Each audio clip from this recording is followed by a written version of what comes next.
let's talk about that moment when he comes out after the election. He says, frankly, I did win this election, and you were watching it and presumably had thoughts on how things were going to play out, and they may have changed. What happened? Well, going back a little bit, I'd say by October of 2020, I didn't know which direction the election would go. All I knew is I would not plan to be working there any longer if he won. I was just very disillusioned by the poor character and putting himself ahead of the country at many moments. But election night rolls around, and I was in the East Wing, which most of the senior staff was. I actually left shortly after the Arizona call and went home to watch the rest. It was clear to me that there was not going to be a call that night, and he had campaign staff around him and family who were advising him on what his remarks were going to be. But when I heard him say that, frankly, we did win, that was kind of stunning to me. And I, after the fact, learned about some of the counsel he was getting from people like Rudy Giuliani, just say you won it. And that was when it started, which was the worst advice from unprincipled staff that led to, just the most shameless undermining of our democracy that I could imagine. He, in the weeks after, once it was called for Biden, I've said this before, I think he knew he lost. But I think he started to buy what he was selling over time. And I think, some of the senior staff around him allowed him to hear from wholly, disqualified people like Sidney Powell and Mike Lindell, General Flynn and others who put nonsense ideas before him. And I think he really started to believe them.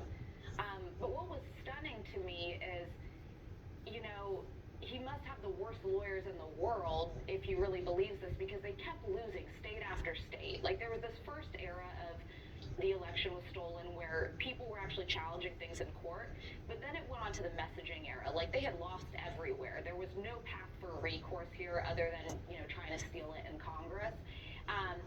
And he just seemed to actually be more emboldened and believe it more the more that he lost. What makes you say that you think that he knew that he lost at some point?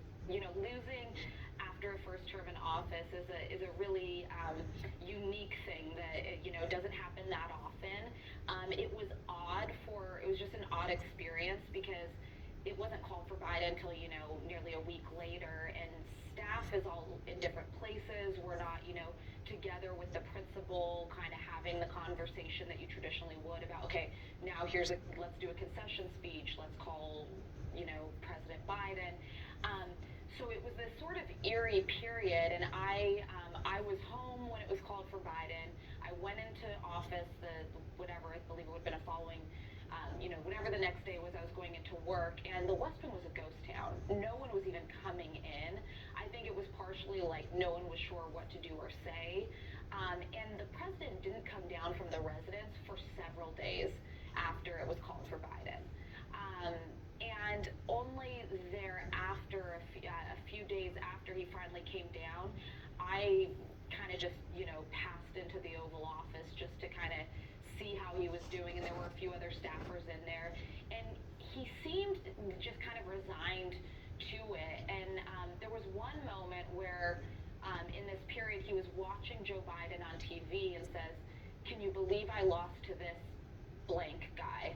So there was an acknowledgement. There was also a press conference he gave, because he eventually went back out, started doing coronavirus press conferences, where he slipped and kind of admitted that he had lost. But then it went completely a different direction, and the campaign started strategizing, and they were, deploying people to the RNC to do press conferences and putting them on TV. And this very dark, quiet effort started happening around, okay, what can we do to